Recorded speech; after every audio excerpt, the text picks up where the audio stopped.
ओम अज्ञानतिमिरन्धस्य ज्ञानञ्जनशलाखया चक्षुरुन्मीलितं येन तस्मै श्रीगुरुवे नमः। नमो ओम विष्णुपादाय कृष्णप्रेष्ठाय भूतले श्रीमते भक्तिवेदान्तस्वामिन् इति नामिने। नमस्ते सरस्वती देवे गौरवाणी प्रचारिणे निर्विशेषशून्यवादी पाश्चात्यदेशतारिणे। जय श्री कृष्ण चैतन्य प्रभु नित्यानंद श्री अद्वैत गदाधर श्रीवासदि गौर भक्तवृंद। हरे कृष्णा कृष्ण कृष्ण हरे हरे, हरे राम राम राम हरे हरे। हरे कृष्ण। तो अब आगे भगवान कपिल बड़ी महत्वपूर्ण शिक्षा देते हैं, बड़े सुंदर निर्देश दे रहे हैं। भगवान के ऊपर योगी को किस प्रकार से ध्यान लगाना चाहिए। तो कहते हैं कीर्तनयः तीर्थ यशसम। तीर्थ यशसम मतलब है भगवान कृष्ण, नारायण, विष्णु, जो भी हम कहते हैं, उनकी महिमा, उनका यश वो गाने लायक है, कीर्तन करने लायक है। भगवान की महिमा गुणगान करने लायक है। जैसे हम इस भौतिक संसार में किसी की महिमाओं का गान करते हैं, ये व्यक्ति बड़ा महान है, इसके अंदर में इतने सारे गुण हैं, ये व्यक्ति इस प्रकार से कार्य करता है। लेकिन इस भौतिक संसार में हम सबका कार्य, हमारे गुण मृत्यु के उपरांत सब कुछ शून्य हो जाते हैं। लेकिन भगवान, उनकी लीलाएं सनातन हैं, उनके गुण सनातन हैं। तो उनकी लीला, उनके गुणों का हम जब गान करते हैं तो वो गुणगान करने लायक है। हम जब भौतिक संसार के किसी व्यक्तियों की, उनके यश का गुणगान करते हैं तो हमें कुछ फायदा नहीं होने वाला है, ना ही उस व्यक्ति को कुछ फायदा होगा। हम और अत्यधिक इस भौतिक संसार के अनेकों प्रकार के बंधनों में फंस जाएंगे। इस संसार से मुक्ति की प्राप्ति नहीं होगी। लेकिन भगवान की महिमाओं का, भगवान के नाम का, भगवान की लीलाओं का अगर हम गुणगान करेंगे तो इस भौतिक संसार से हमें मुक्ति की भी प्राप्ति हो जाएगी। इसलिए क्या कहा है, तीर्थ यशसम। तीर्थ का मतलब होता है, हम तीर्थ स्थान क्यों जाते हैं? क्योंकि तीर्थ स्थान पर यात्रा करने से बताया जाता है हम शुद्ध हो जाते हैं। तो घर में बैठ कर के भी आप तीर्थ यात्रा कर सकते हैं। कैसे? भगवान की कथाओं का गुणगान करने के द्वारा, क्योंकि वो तीर्थ पर्सोनिफाइड हैं। भगवान प्रत्यक्ष रूप से तीर्थ हैं। उनके नाम का गुणगान करने से, उनकी लीलाओं का, उनके रूप का गुणगान करने से व्यक्ति जो है शुद्ध हो जाता है। जिस प्रकार से गंगा नदी में जाने से, अमरनाथ जाने से, केदारनाथ जाने से, बद्रीनाथ जाने से, जगन्नाथपुरी धाम जाने से, ये सारे तीर्थ स्थान हैं। वहाँ पर जाने से हम शुद्ध हो जाते हैं। लेकिन घर में बैठ कर के भी हम भगवान जो स्वयं तीर्थ पर्सोनिफाइड है, भगवान जो स्वयं तीर्थ प्रत्यक्ष रूप में है, उनकी लीलाओं का गुणगान, उनके नाम का गुणगान करने से हम पवित्र हो जाएंगे। तो इसलिए बताया गया है कि भगवान की लीलाएं गुणगान करने लायक हैं। इस भौतिक संसार में हम अनेकों लोगों की जो उनके कर्म के बारे में, उनके गुणों के बारे में जो हम वर्णन करते हैं, वो प्रशंसा और गुणगान करने लायक नहीं है। और आगे भगवान कपिल कहते हैं, पुण्य श्लोक यश करम। भगवान की महिमाएं इतनी महान होती हैं कि जो भी भक्त उनकी लीला के साथ जुड़ जाता है, यश करम, उनका यश भी बढ़ जाता है। देखिए, अगर हम भागवतम में देखें, बहुत सारे भगवान के भक्त जो हैं वो सन्यासी भी नहीं थे। जैसे उदाहरण के तौर पर आप देख सकते हैं, अर्जुन जो हैं भगवान के महान भक्त हैं, और अर्जुन इतने विख्यात हैं, फेमस हैं। उनका यश इतना गाया जाता है क्योंकि वो भगवान की लीला से जुड़े हैं। महाभारत में भगवान की लीला में वो जुड़े हैं। तो अर्जुन ना तो ब्राह्मण है, अर्जुन ना तो एक सन्यासी हैं, ना उन्होंने जो है अनेकों प्रकार के वेदों का पठन किया है, लेकिन क्योंकि वो भगवान की लीलाओं से जुड़े हैं तो उनका यश भी गाया जाता है। इसी प्रकार से हम बहुत सारे उदाहरण देख सकते हैं। हम देख सकते हैं जनक महाराज, वो भी एक गृहस्थ थे, एक राजा थे। हम देख सकते हैं प्रहलाद महाराज, हम देख सकते हैं बलि महाराज। तो ये सब गृहस्थ होने के बावजूद भी, और इनमें से कुछ तो हम ये भी उदाहरण देख सकते हैं, प्रहलाद और बलि, उनका जन्म जो है असुर के घर में हुआ था। हिरण्यकशिपु जैसे असुर के घर में उनका जन्म हुआ था, लेकिन फिर भी क्योंकि ये भगवान की लीलाओं से जुड़े हैं, प्रहलाद महाराज भगवान नरसिम्हा की लीला से जुड़े हैं, बलि महाराज भगवान की वामन की लीला से जुड़े हैं, इसके कारण इन भक्तों का दैत्यों के घर में, असुर के घर में जन्म होने के बावजूद भी उनका गुणगान किया जाता है। आज भी हम बलि पद्यमी जो है मनाते हैं कि भगवान ने महाराज बलि का उद्धार किया वामन के रूप में। आज भी प्रहलाद महाराज के गुणगान गाए जाते हैं कि उनकी वजह से भगवान नरसिम्हा के रूप में प्रकट हुए और भगवान ने अपने देवतागण उनकी रक्षा की।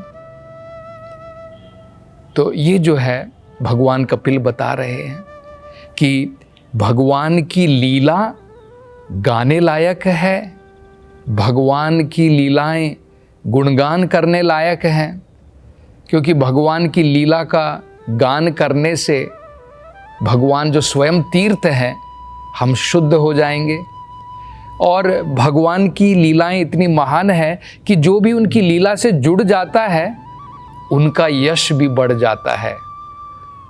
तो पुण्य श्लोका यश करम, भक्तों का यश भी भगवान की लीला के कारण, जुड़ने के कारण उनका यश भी बढ़ जाता है। और आगे भगवान कपिल कहते हैं, ध्यायेत देवम समग्र अंगम। योगी को चाहिए कि भगवान के रूप के ऊपर कैसे ध्यान लगाए।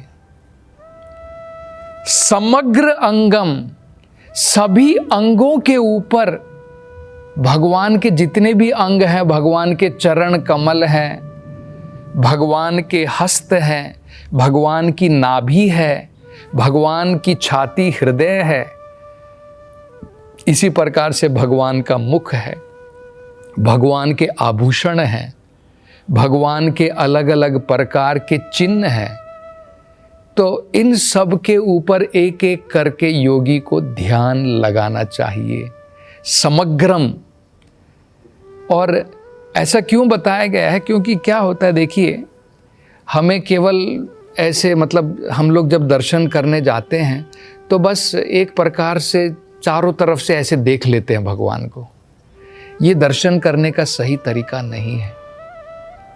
देखिए, अगर आप एक फॉरेस्ट में जाते हैं, अगर आप एक जंगल में जाते हैं, आप जंगल को दूर से देखते हैं। मान लीजिए आप हवाई जहाज में जा रहे हैं और आपको जो है जंगल दूर से दिखाई देता है, तो जंगल के अंदर में क्या क्या है उस प्रकार से एक आपको केवल एक हरा कलर का जो है एक धब्बा नजर आएगा। लेकिन अगर आप पास में जाएंगे और वहां पर जाकर के अलग अलग विभिन्नताएं देखेंगे, तब आपको ज्ञात होगा कि जंगल में क्या क्या है। केवल दूर से देख लिया और एक जो है एक हरे कलर का एक पैच जैसा नजर आ गया, वो जंगल की डेफिनेशन नहीं है, उसकी परिभाषा नहीं है। इसी प्रकार से भगवान को केवल एक समस्त रूप में देख लिया, वो भगवान के दर्शन नहीं है। भगवान के सभी अंगों के ऊपर ध्यान लगाना चाहिए। भगवान ने कौन से रंग के वस्त्र धारण किए हैं, भगवान ने कौन से आभूषण धारण किए हैं, भगवान के चरण कमल कैसे हैं, इस प्रकार से हमें जो है धीरे धीरे भगवान के ऊपर ध्यान लगाना चाहिए। ये प्रोसेस भी अभी भगवान कपिल आगे बताने वाले हैं। पहले कहाँ पर ध्यान लगाना चाहिए वो बताएंगे। पहले भगवान के चरण कमलों पर ध्यान लगाना चाहिए। क्यों लगाना चाहिए? भगवान के चरण कमल के ऊपर ध्यान लगाएंगे तो क्या होगा? क्योंकि भगवान के चरण कमल जो हैं, इनके द्वारा ही गंगा नदी का उद्गम है, जिसके द्वारा सारे 3 लोक जो हैं शुद्ध हो जाते हैं। तो उन चरण कमलों के ऊपर ध्यान लगाना कितना महत्वपूर्ण है, ये आगे जो है भगवान कपिल बताएंगे। तो इस श्लोक में वो बता रहे हैं, समग्रम, एक एक करके भगवान के समस्त अंगों के ऊपर ध्यान लगाना चाहिए। ये योगी को करना चाहिए।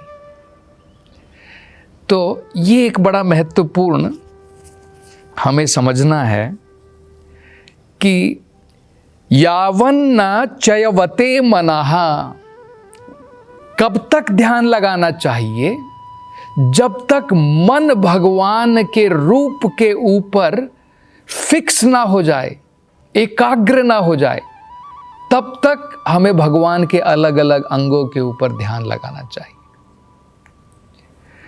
तो एक बड़ा महत्वपूर्ण जो हमें समझना है कि भगवान की अलग अलग जो रूप होते हैं, जैसे एक रूप तो हो गया योगियों के लिए मन के अंदर में, उसके बारे में भी बताया है। अगर हम भगवान के ऊपर सही प्रकार से बिना विचलित हुए अगर हम ध्यान लगाना चाहते हैं तो उसके लिए प्रेम बहुत महत्वपूर्ण है। प्रेम भक्ति बड़ी महत्वपूर्ण है। बिना प्रेम के क्या आप किसी व्यक्ति के बारे में 24 घंटे सोच सकते हैं? लेकिन अगर आप किसी से प्रेम करते हैं, चाहे आपकी संतान हो, चाहे आपका कोई सगा संबंधी हो, जब आप किसी से प्रेम करते हैं तब आप उस व्यक्ति के बारे में सदा अपने मन में सोच सकते हैं। तो ये ब्रह्म संहिता में भी बताया गया है, प्रेमांजना चुरिता भक्ति विलोचनेना। भक्ति के द्वारा जब हमारे मन में प्रेम जागृत हो जाता है, संतः सदैव हृदयेषु विलोकयन्ति, तब संत जो है, तब महात्मा योगी जो है, अपने मन के अंदर में 24 घंटे भगवान के रूप को देख सकता है। तो वेदों में बताया भगवान के अलग अलग प्रकार के रूप होते हैं। योगी जो अपने मन के अंदर में भगवान के रूप को देख रहा है, और भगवान का भक्त जो मंदिर में जाकर के भगवान के रूप को देख रहा है, उसमें कोई अंतर नहीं है। ये नहीं सोचना है कि जो योगी ध्यान लगा करके बैठा है और अपने मन के अंदर में, हृदय के अंदर में परमात्मा के रूप के ऊपर जो ध्यान लगा रहा है, और भगवान का भक्त जो मंदिर में जाकर के भगवान की अर्चा विग्रह, भगवान की मूर्ति के ऊपर ध्यान लगा रहा है, उसमें कोई अंतर नहीं है। क्योंकि वेदों के अनुसार क्या बताया है, भगवान का रूप इस भौतिक संसार में 8 प्रकार से, 1 या 2 प्रकार से नहीं, 8 प्रकार से प्रामाणिक रूप से बनाया जा सकता है। वो देखिए क्या क्या है उसमें कहा है। भगवान का रूप मट्टी के द्वारा भी बनाया जा सकता है। भगवान की प्रतिमा मट्टी के द्वारा बन सकती है। दूसरा बताया है, मेटल, धातु के द्वारा भी भगवान का रूप बनाया जा सकता है। तो कई बार आप देखेंगे मंदिरों में धातु की मूर्ति होती है, कई मंदिरों में आप देखेंगे कि मट्टी की मूर्ति भी बनाई जा सकती है, कई जगह पर आप देखेंगे पत्थर की मूर्ति होती है। जैसे अगर आप दक्षिण भारत में जाएंगे, तिरुपति में अगर आप भगवान के दर्शन करेंगे तो वहाँ पर भगवान की मूर्ति जो है पत्थर की बनी है। इसी प्रकार से पेंटिंग की हो सकती है। हमारे जो रंग होते हैं, रंगों के द्वारा भी हम जो है भगवान के चित्र को बना सकते हैं। वो भी प्रामाणिक रूप है भगवान का, वेदों के अनुसार जैसे दिया गया है उस प्रकार से। और क्या बताया है, फिर रेत के द्वारा, जैसे आपने देखा होगा कि रेत में भी कई बार भगवान जगन्नाथ की वहाँ पर जो है मूर्ति बनाई जाती है, तो रेत के द्वारा भी बनाई जा सकती है। आभूषणों के द्वारा, ज्वेल्स, उसके द्वारा भी भगवान की मूर्ति, भगवान का रूप बनाया जा सकता है। और काष्ठ के द्वारा, जैसे जगन्नाथपुरी में लकड़ी के द्वारा जो है भगवान के रूप को ढाला जाता है। जगन्नाथ, बलदेव और सुभद्रा की जो मूर्तियां हैं वो लकड़ी की, तो उसे कहा जाता है, पुरी में उसे क्या कहा जाता है, दारू ब्रह्मन। दारू मतलब होता है, उड़ीसा में लकड़ी को, काष्ठ को दारू कहा जाता है। तो उस रूप में भगवान ब्रह्मन के रूप में वहाँ पर प्रकट हैं। या फिर माइंड में, मन के द्वारा भी। तो ये 8 प्रकार से भगवान के किसी भी रूप के ऊपर हम मेडिटेट कर सकते हैं, ध्यान लगा सकते हैं। तो और आगे अब भगवान कपिल क्या बताएंगे, इसकी चर्चा हम अगली कथा में करेंगे। हरे कृष्णा।